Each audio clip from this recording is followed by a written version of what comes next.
Not everyone who smiles at you is wishing you well. Some people clap for you only because they're checking how loud your fall will sound. There is a kind of charm that glitters so brightly it makes you squint. It dazzles. It sparkles. It rushes into your life like a warm breeze, carrying flattery, attention, and sweetness so quickly that it almost feels unreal. And that is exactly the point, because it is unreal. When someone is overly charming too quickly, you must understand one thing. They are not trying to know you. They are trying to win you. Real connection takes time. Real trust grows slowly, like a sunrise, gentle, honest, patient. But manipulative charm moves fast because it has a purpose. It is a tool. It is a tactic. It is the soft glove hiding the sharpness underneath. And many people fall for it because the human heart loves to be seen, loves to be valued, loves to be appreciated. But attention is not the same as care. Compliments are not the same as character. And someone who rushes to charm you in the beginning is rarely doing it out of genuine admiration. They are doing it because they want access to your trust, your openness, your kindness, your time, your resources, or your emotional vulnerability. A person who floods you with instant warmth is often trying to bypass something, the slow and natural process of learning who they truly are. So they overwhelm you with admiration before you have the chance to analyze their intentions. They talk about how special you are, how unique you are, how different from everyone else you seem to be. But remember this, if they say those words before truly knowing you, they are not complimenting you, they are baiting you. Manipulative charm is not born from sincerity. It is a performance, a crafted script designed to make you feel comfortable, wanted, and safe so they can quietly guide your heart exactly where they want it. They learn what you like and reflect it back at you. They listen not to understand, but to gather information. They pick up your insecurities, your desires, your wounds, your strengths, and your dreams, and they shape their personality to match what you need.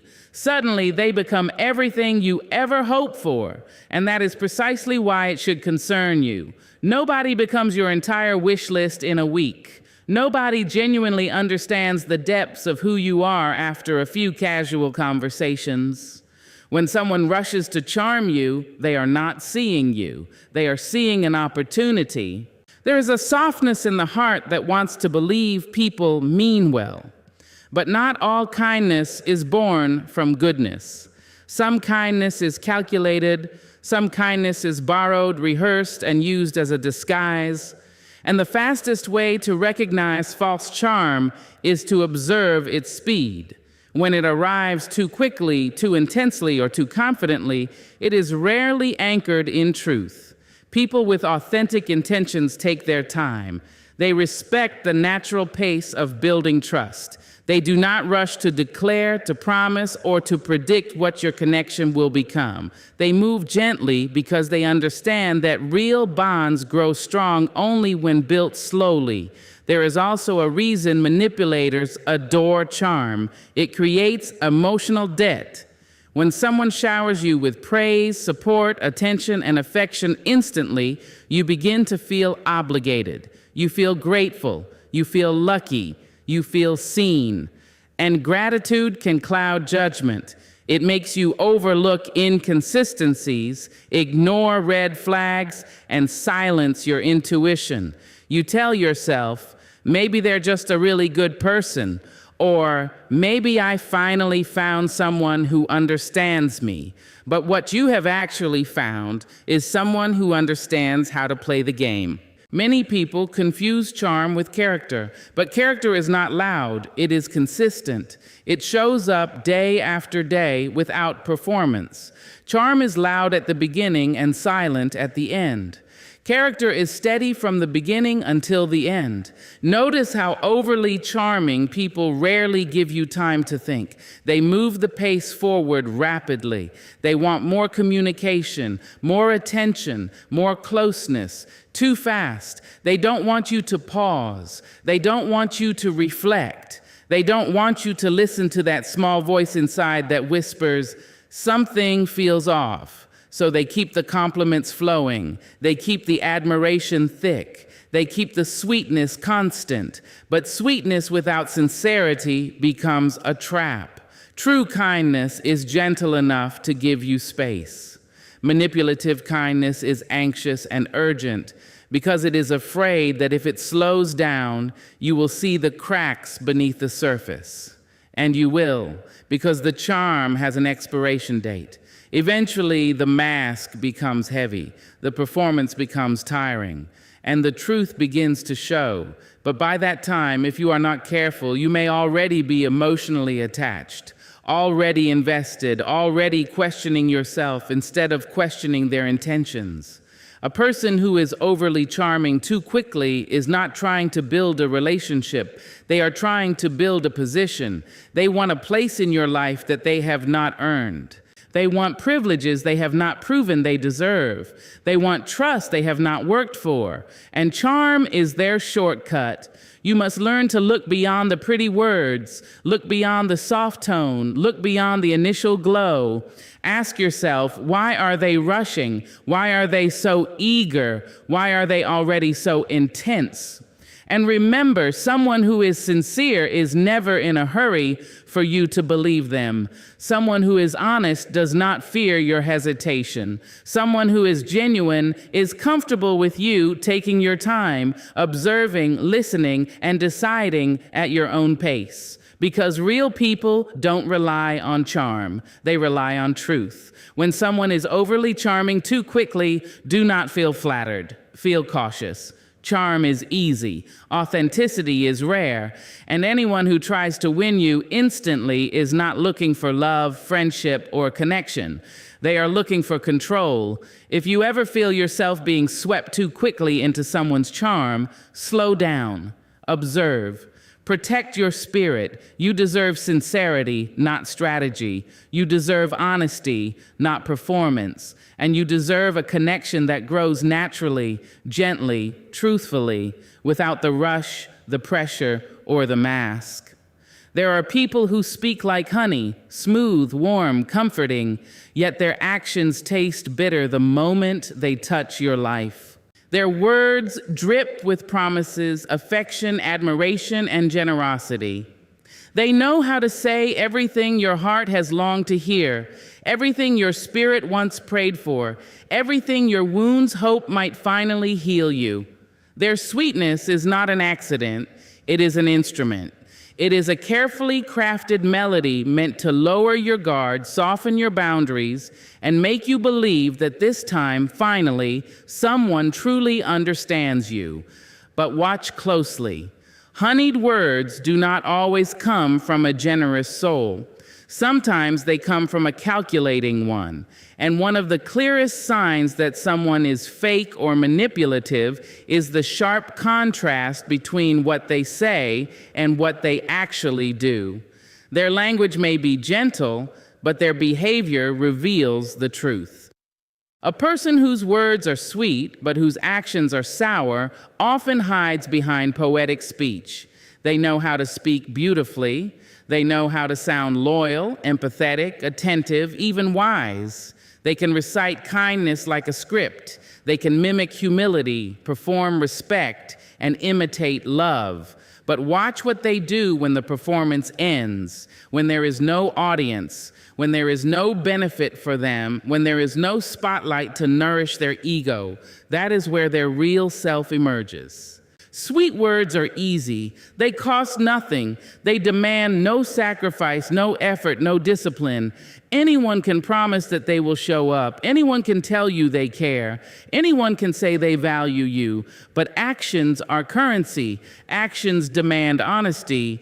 Actions expose a person's character. And a manipulative person cannot maintain integrity in their actions because manipulation always has a hidden agenda. If you listen long enough, a person's words will tell you what they want you to believe. But if you observe their actions, you will see who they really are. These people often speak as though they are filled with empathy. They swear they understand your pain. They tell you they will support you. They congratulate your victories with enthusiasm.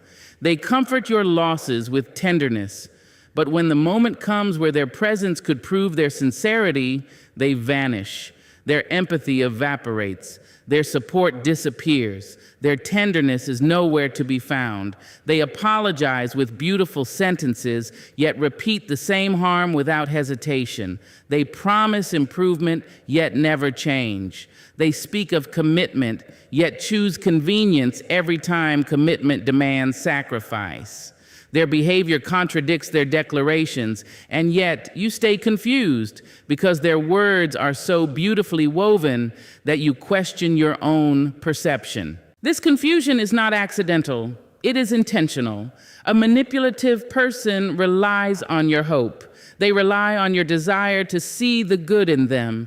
They rely on your belief that their words might someday match their actions. They rely on the part of you that wants to give chances, and every time their actions reveal who they are, they cover the truth with another sweet sentence. They distract your pain with promises. They soften your disappointment with charm. They wrap your confusion in poetry, and you begin to wait, not for their actions, but for their next apology. This waiting is what keeps people trapped. Because when someone's words are beautiful, you want to believe them. You want to trust them. You want their promises to become real. You want their sweetness to be genuine. But a person with integrity does not need to convince you through words. Their consistency becomes their language. Their behavior becomes their proof. They do not say they will be there. They show up. They do not tell you that you matter. They act like you matter. They do not promise loyalty. They practice it. When someone's actions repeatedly contradict their words, your heart begins to feel the distance. You feel it in the disappointment that follows every broken promise. You feel it in the exhaustion that follows every excuse. You feel it in the hollowness that follows every sugar-coated sentence. Sweet words followed by sour actions create an emotional imbalance that wears down your spirit. You begin to doubt yourself. You begin to question whether your expectations were too high, when in truth, they were simply too honest for someone who lives dishonestly. Actions reveal intention. Words reveal desire. And when someone desires to appear good rather than be good, their actions will always betray them. They will praise loyalty, but disappear when you need them. They will talk about honesty, but twist truths when it benefits them. They will speak of respect, but disregard your boundaries. They will claim they are supportive, yet undermine your growth. They will promise change, but fear the discomfort required to make it. When a person's words are sweet, but their actions are sour, they will always blame circumstances instead of character. They will justify, deflect, and rewrite history. They will turn your disappointment into impatience, your hurt into misunderstanding, your concerns into overreaction. Notice how they shift responsibility without ever addressing the behavior itself. Notice how they offer an apology that sounds elegant but lacks the one ingredient that makes an apology real: transformation. The greatest deception lies not in what they tell you, but in what you choose to ignore. Because deep down you feel the imbalance. You sense the inconsistency. You recognize the mismatch. But the sweetness of their words makes you hesitate, makes you hold on a little longer, makes you hope harder than you should. But life will teach you this: Actions do not lie. Behavior does not lie. Patterns do not lie. Only words do. When someone truly cares, their care is visible. When someone respects you, their respect is unmistakable. When someone values you, their actions reflect that value without confusion. A genuine person does not cause you to question their intentions every week. A genuine person does not create a battle between what they say and what they do. A genuine person makes their intentions known through consistency, not decoration. Sweet words can charm your mind, but actions always protect your heart. There is a quiet kind of chaos that lives in the presence of a manipulative soul. It is not loud, it does not shout, it does not strike with anger or obvious cruelty. Instead, it shows up in a subtle, unsettling way. It keeps you constantly guessing about how they feel. You never know where you stand with them. One moment they are warm, affectionate, attentive, and deeply present, and the next moment they are distant, cold, unreadable, and gone. Their emotional climate changes without warning, and you are left trying to decode the weather of their mood like it's a puzzle you must solve in order to be worthy of peace. This inconsistency is not accidental. It is one of the oldest tools of manipulation. It pulls you in, pushes you away, draws you close, then shuts the door just when you think you finally understand them. It keeps your heart walking on eggshells, keeps your mind occupied, keeps your spirit unsettled, and an unsettled spirit is easy to control. When you never know how they feel, you start shaping yourself to accommodate their unpredictability. You start adjusting your tone, your behavior, your choices, just to avoid upsetting them, just to stay on their good side, just to regain the warmth they randomly withdraw. A manipulative person understands the power of uncertainty. Certainty gives you strength. Uncertainty gives them control. They want you to feel grateful for their good moments, even if those moments are rare.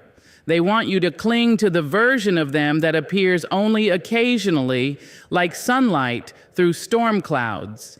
And because you never know when that sunlight will return, you keep waiting, hoping, trying to earn it. This is how emotional confusion becomes emotional dependency. This kind of person will give you just enough affection to keep you close, but never enough clarity to feel secure. They may say they care, but their actions contradict their words.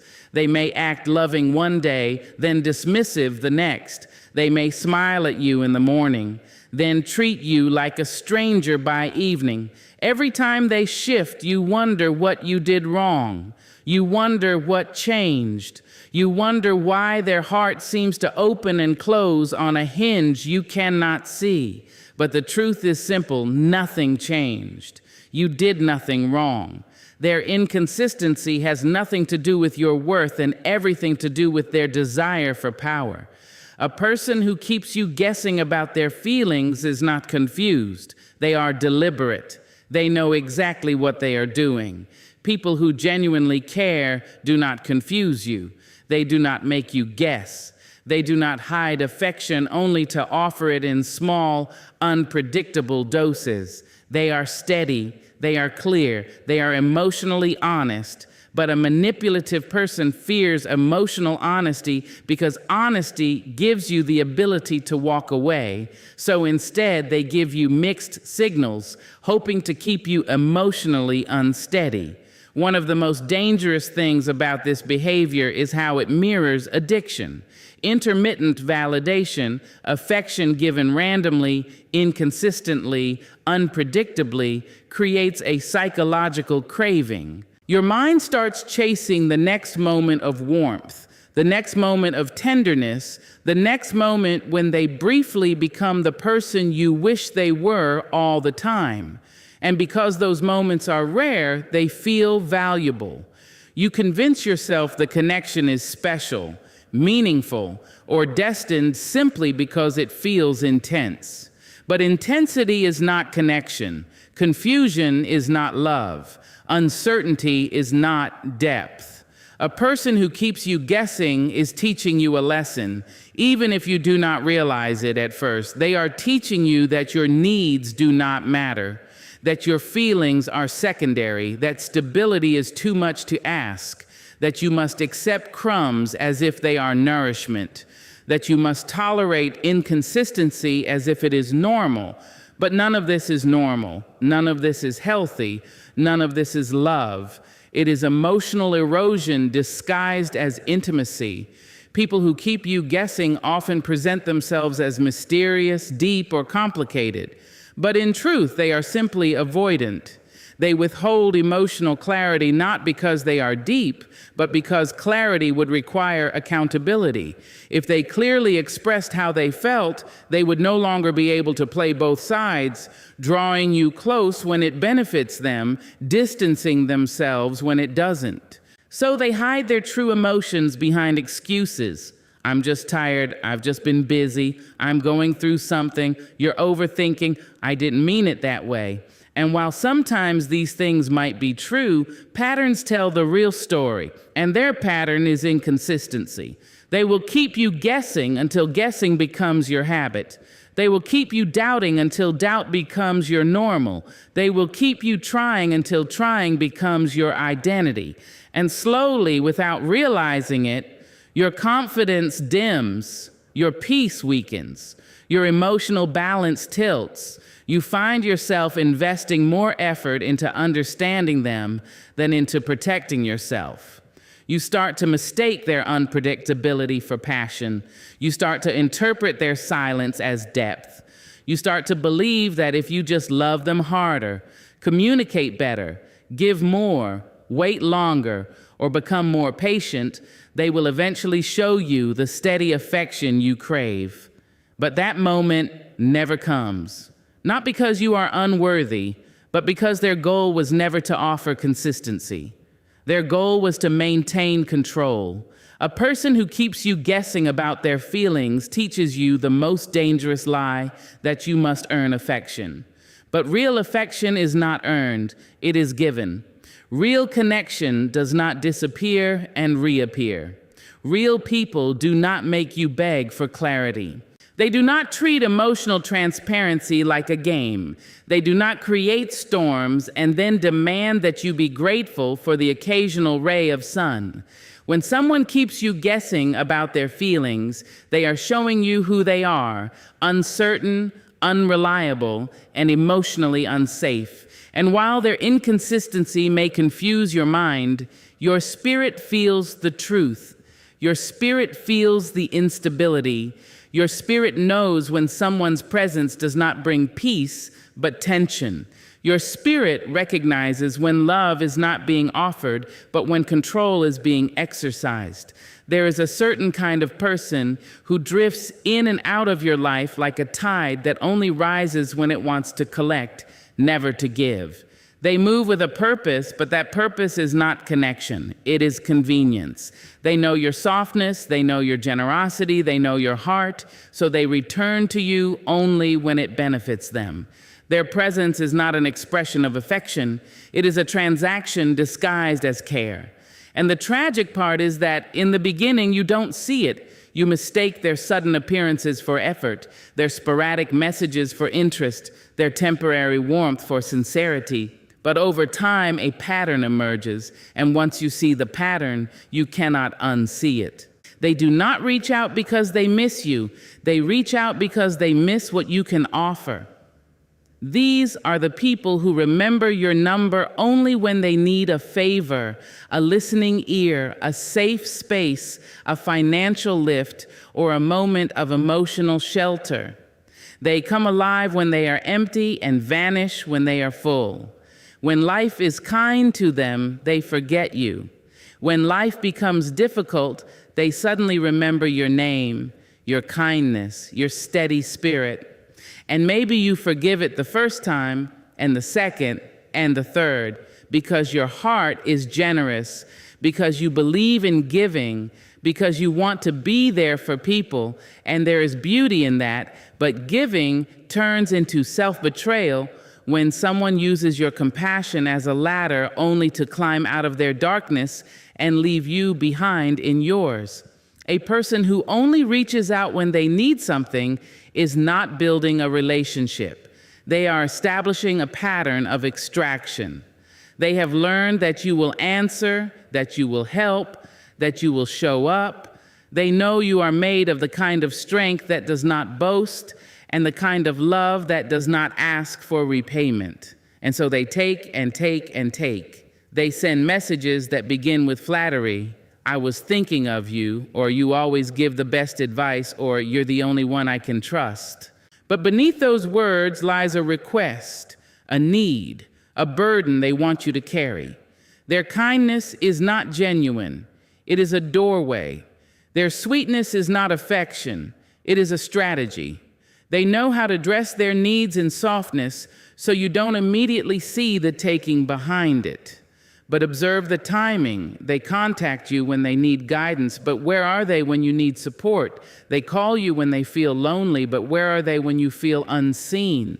They rush to you when their world is falling apart, but where are they when yours is fragile? These imbalances are not coincidences, they are revelations. Someone who truly cares participates in your life, both in sunshine and in storms. They celebrate you without needing anything from you. They check on you without expecting a benefit. They show up for you without keeping score. But a person who only reaches out when they are in need does the opposite. They treat you like an emotional supply station, a place where they refill their spirit only to wander off again the moment they regain strength. You begin to notice that conversations never center around your life. They always circle back to their struggles, their desires, their plans. When you speak, they listen only long enough to redirect the focus toward themselves. When you share something vulnerable, they acknowledge it briefly, then use it to transition into their own story. You become a background character in the narrative of someone who sees you as useful but not valuable. And even when you finally recognize the pattern, it tugs at your heart because you want to believe they care. You want to believe the connection is real. You want to believe they come to you because they trust you, not because they depend on your generosity. You want to believe their sudden warmth is genuine, not a prelude to a request. But your spirit knows. It feels the imbalance. It feels the emptiness that follows every conversation with them. It feels the drain, the quiet exhaustion that settles in when you realize you are giving far more than you ever receive. People who only reach out when they need something practice selective presence. They appear not because they appreciate you, but because they benefit from you. They are not invested in your growth, your joy, or your peace. They are invested in what you can provide. And the moment you become unavailable, not rude, not cruel, simply unavailable, they grow distant, frustrated, even accusatory. They are not upset because they miss your presence. They are upset because they miss your usefulness. This revelation is painful, but it is necessary, because the moment you understand it, you stop mistaking their visits for loyalty. You stop confusing their requests for connection. You stop allowing your heart to be a home for people who treat you like a temporary shelter instead of a permanent value. Your giving spirit is not the problem. Your open heart is not the issue. The issue lies in those who exploit what is beautiful within you because they have not cultivated that beauty within themselves. But you do not exist to be drained. You do not exist to be leaned on without being supported. You do not exist to be a source for those who offer you nothing but hollow conversation and temporary gratitude. The world is full of people who will see your kindness as an opportunity, but it is also full of people who will see it as a blessing. Not everyone will take without giving. Not everyone will call you only in need. Not everyone will treat your presence like a convenience. And when you stop offering your time and energy to those who only reach out in their season of need, You make room for people who reach out because they truly care. People who value you will not wait for crisis to remember you. They will not love you in moments and forget you in seasons. They will not treat your heart like a resource. They will honor your spirit as a gift. There is a particular kind of manipulation that does not shout, does not threaten, does not break you with force. It breaks you with confusion. It burns slowly, quietly, almost politely. It twists your words, not in ways that are obvious, but in ways that make you question your own memory, your own intentions, your own truth. And a person who uses this tactic is not seeking understanding.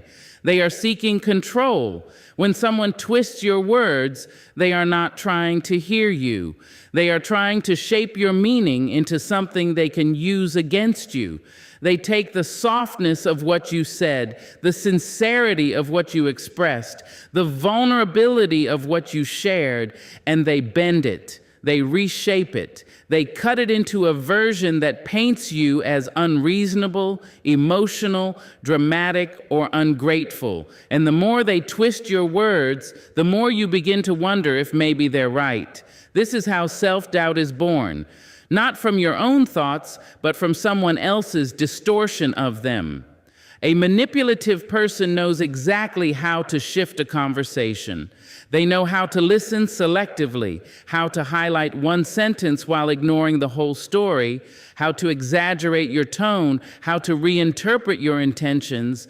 They know how to insert meanings you never expressed. They know how to weaponize your honesty. And the worst part is that they do it with a calmness that makes you look like the one who is overreacting. You say something simple, and they attach a motive to it. You share something gentle, and they accuse you of being harsh. You express a boundary, and they call it an attack. You voice a concern, and they respond with a guilt trip. Slowly, almost invisibly, your truth becomes blurred. At first, you defend yourself. You clarify, you repeat, you explain the actual meaning behind your words. But the more you try to correct them, the more they twist. And soon you're not even discussing the original topic. You're defending your tone, your intentions, your character. You're apologizing for things you never meant, for feelings you never felt, for implications you never made. This is not a misunderstanding, it is a strategy. A manipulative person thrives when you doubt yourself, because a doubting mind is easier to influence. A confused heart is easier to guide. A person who questions their own truth becomes too exhausted to hold anyone else accountable. And that is exactly what they want. They twist your words so you stop trusting your own voice, so you stop bringing up issues. So you stop setting boundaries. So you stop expressing your needs. So you stop speaking. They twist your words until silence feels safer than honesty. And once they have taught you this silence, they feel powerful. They feel in control. They feel that they have mastered the way your mind works. They believe they can shape your reality simply by resisting it with confidence. The tragedy is that this kind of manipulation is often subtle enough to overlook. It doesn't come with dramatic arguments. It doesn't come with obvious insults. It comes disguised as confusion, as misunderstanding, as miscommunication. It comes wrapped in phrases like, "I didn't mean it that way," "You're reading too much into it," "You're too sensitive," "That's not what you said earlier," "You're twisting things," "You're overthinking." Notice the irony. The person who twists your words accuses you of twisting theirs. This reversal is intentional. It keeps you tangled in explanations. It keeps you emotionally distracted. It makes you feel guilty for defending your truth. And after a while, you start to question your memory. You start replaying conversations in your head. You start wondering whether you did say something wrong, something unclear, something too sharp. But the truth is this: your words were not the problem. The person hearing them was. Because people who genuinely care about you seek clarity, not confusion. They ask questions. They listen with openness. They try to understand your meaning instead of rewriting it. They welcome your honesty instead of punishing it. They value communication instead of bending it to fit their narrative. A manipulative person does not want clarity. Clarity gives you stability. Stability gives you confidence. Confidence gives you strength. And strength threatens their ability to control the emotional balance of the connection. So they twist your words until you feel unsure of your own thoughts. They twist your words until you rely on their interpretation instead of your intuition. They twist your words until you start staying quiet, not because you have nothing to say, but because you fear the way they will reshape it. This is not love. This is not respect. This is not care. This is emotional erosion. A person who twists your words leaves you walking away from every conversation with a heaviness you can't quite describe. You feel wrong even when you were right. You feel guilty even when you were honest. You feel like apologizing even when you were the one who was hurt. This emotional imbalance is not a sign of your weakness. It is a sign of their manipulation. Your words deserve to be held with care, not sharpened against you. Your voice deserves to be heard, not distorted. Your feelings deserve validation, not accusation. And your truth deserves a space where it can breathe without being twisted into something ugly. A person who twists your words is showing you that they do not want to understand you. They want to control the version of you they can shape in their mind. And the moment you recognize this pattern, the moment you see how they bend your words into knots, you begin to reclaim yourself. You begin to realize that your voice was never the problem. Your truth was never unclear. Your intentions were never harmful. The distortion came from a heart that feared accountability. Your clarity is a threat to people who survive on confusion. Your truth is a danger to those who manipulate through distortion. Your voice is a mirror they cannot bear to look into. And when someone twists your words to make you doubt yourself, they reveal everything you need to know about their character and nothing about yours. There is a certain kind of person who carries a cloud of sorrow like a badge of honor, not because life has treated them worse than others, but because victimhood gives them power. And when you meet them, you feel it instantly, the heaviness, the dramatics, the way they bend every conversation back to the wound they claim no one else understands. These people have mastered the art of helplessness, not as a cry for genuine support, but as a strategy to control the hearts and minds of the people around them.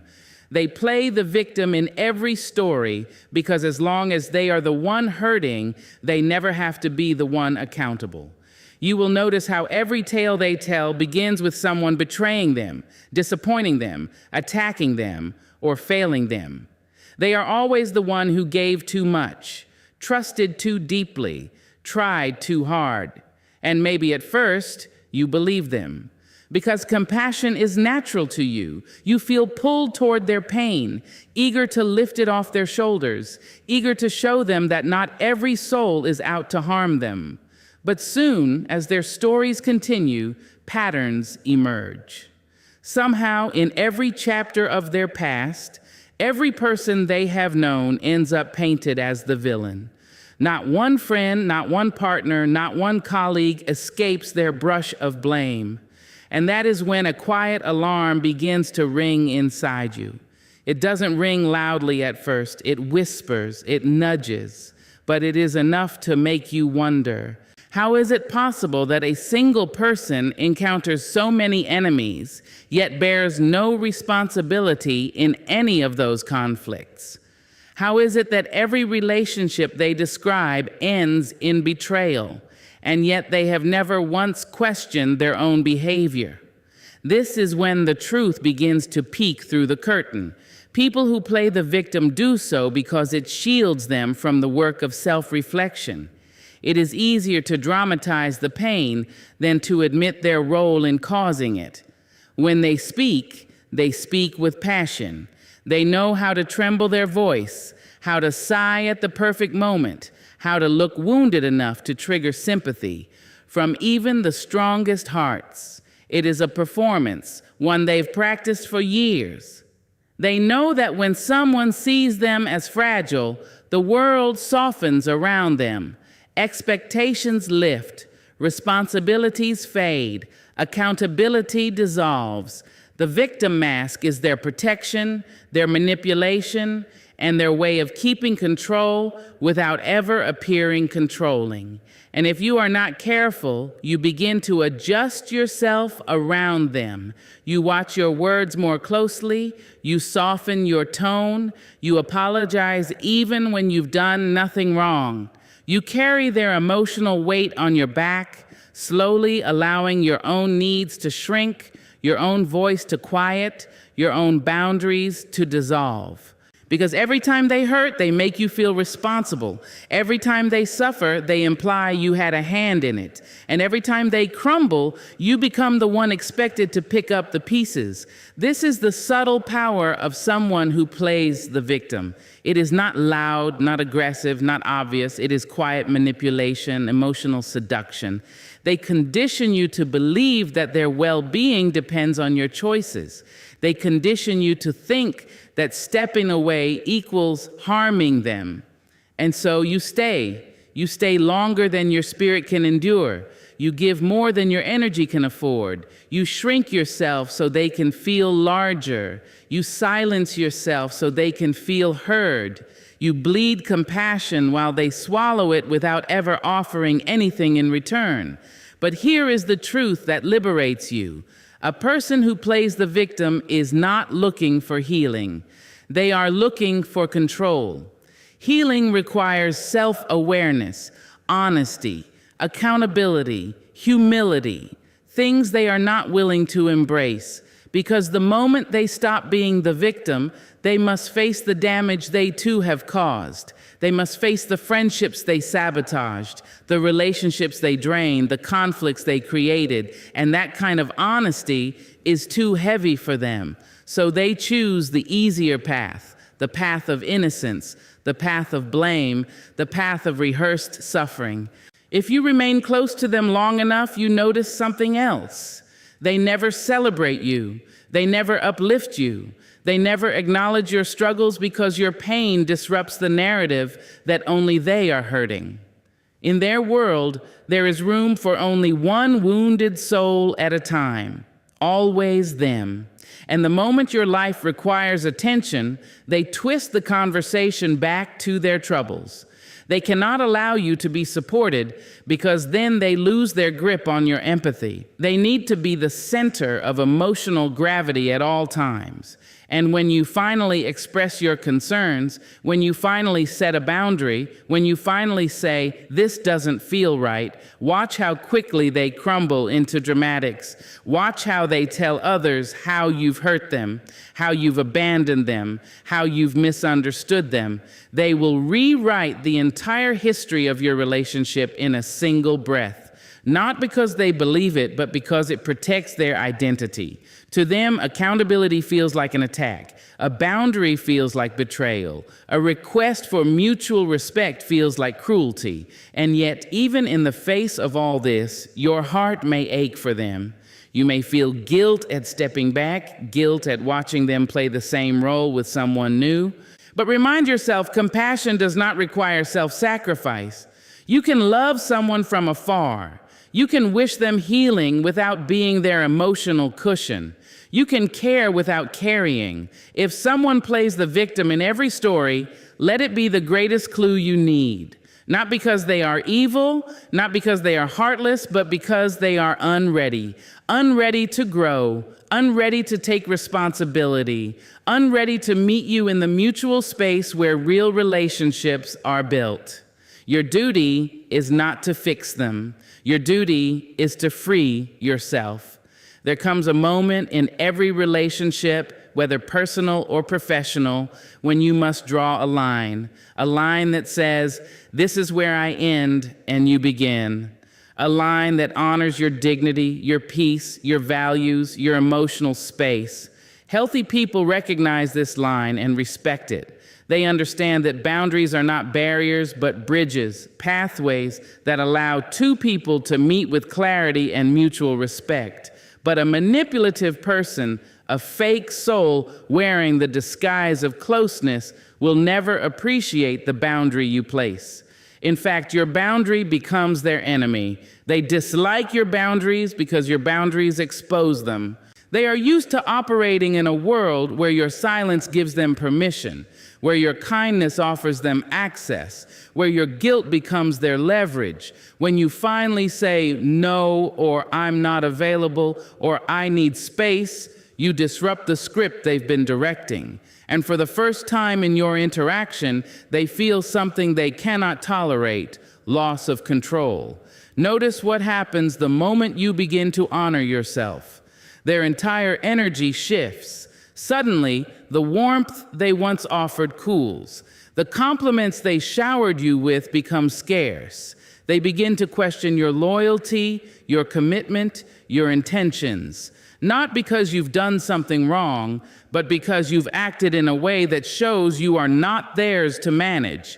You have declared, without raising your voice, that your life is your own, and that declaration threatens everything they depend on.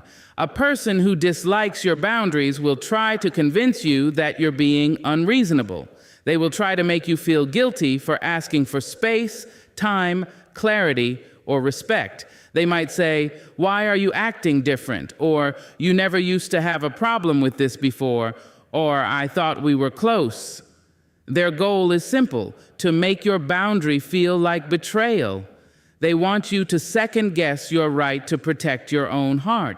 But hear this truth clearly: boundaries are not weapons. Boundaries are acts of self-love. When someone makes you feel wrong for loving yourself, that person is not for you. Manipulative people dislike boundaries because boundaries prevent them from using you. They rely on your availability to feed their needs. They rely on your weakness to pride themselves on strength. They rely on your emotional openness to slip in and take what benefits them. A boundary closes the door they once entered freely, and instead of knocking, they grow angry that they can no longer walk through as they please. Watch how they react when you say you can't meet today, or you can't lend money, or you cannot listen for the 10th time to the same drama they refuse to fix. Their disappointment will not be normal. It will be exaggerated, dramatic, designed to punish you emotionally. They may become cold, distant, or sarcastic. They may act wounded, as though your boundary was violence rather than self-protection. They may even lash out, accusing you of selfishness, insensitivity, or change. But what they are truly expressing is fear. Fear that they no longer control the narrative. Fear that they can't pull on your heartstrings the way they used to. Fear that you are waking up to your value, because once you do, they know you will no longer tolerate crumbs. When you start setting boundaries, you begin to see a person's true nature. A genuine soul will adjust. They will say, "I understand," even if it stings a little. They will meet you in the middle because they want the relationship to thrive. But a manipulative soul does not want a thriving relationship. They want a convenient one. They want one where you bend so they don't have to. They want one where you give so they can take. Your boundary becomes a mirror reflecting their intentions back at them, and they do not like what they see. Your boundary reveals their entitlement. They feel entitled to your time, your energy, your attention, your emotional labor. When you say, "I can't do that today," they hear, "I am losing control." When you say, "This doesn't work for me," they hear, "You are no longer prioritizing me." When you say, "Please respect this limit," they hear, "I cannot use you the way I want to." They interpret boundaries as rejection, not because you rejected them, but because you rejected their ability to drain you. Manipulative people dislike boundaries because boundaries require equality. Boundaries level the field. They pull you out of servitude and place you beside the other person, shoulder to shoulder, eye to eye. But someone who thrives on dominance cannot tolerate equality. They depend on imbalance. They depend on the quiet, unspoken rule that your comfort is negotiable and theirs is not. Little by little, you start reclaiming yourself. And that reclamation threatens them more than anything else. They might try to test your boundaries gently at first. A small request, a favor, a late-night call, a subtle guilt trip. They want to see if the line you drew is real or just a moment of courage that will pass. When you stand firm, they escalate. If they cannot charm you out of your boundary, they will shame you. If they cannot shame you, they will ignore you. If they cannot ignore you into submission, they will try to provoke you. These strategies are not accidental. They are deliberate attempts to make you abandon yourself. But your boundary is not only a statement, it is a promise to your younger self who tolerated too much for too long. A promise to your current self who is learning to choose peace over chaos. A promise to your future self who deserves freedom, not manipulation. When someone dislikes your boundaries, that is the universe showing you their truth. It is not a sign to soften. It is not a sign to shrink. It is a sign to stand taller. Anyone who truly loves you will want you to feel safe, respected, and whole. Anyone who wants access to you should be willing to honor the terms that protect your well-being. Your boundaries do not push the wrong people away. They reveal them. And they make space for the right ones to finally find you. There are people in this world who do not take from you in obvious ways. They do not steal your money, your belongings, or your opportunities. No, their hunger is quieter, more subtle, more deeply rooted. They take from you something far more precious, your energy, your peace, your emotional balance. And the strangest part is that you often don't notice it at first. You leave their presence feeling tired, a little heavier, a little dimmer, but you can't quite explain why. You tell yourself it was just a long day, or you didn't sleep well, or maybe you're overthinking. But when the pattern repeats itself again and again, when every encounter leaves your spirit sagging, that's when the truth begins to reveal itself. Some people drain you simply by being in your life. It happens in small ways. You pick up the phone, and before they even finish speaking, you feel a weight pressing on your chest. You meet them in person, and within minutes, your mood shifts, your energy dips, your enthusiasm fades. It is as though their presence pulls the life right out of you. You walk away from the interaction feeling like you've run an emotional marathon you never signed up for. That is not normal, and it is not love. It is emotional depletion, a sure sign that this person's spirit is not aligned with yours. What makes this exhaustion so dangerous is that it often disguises itself as connection.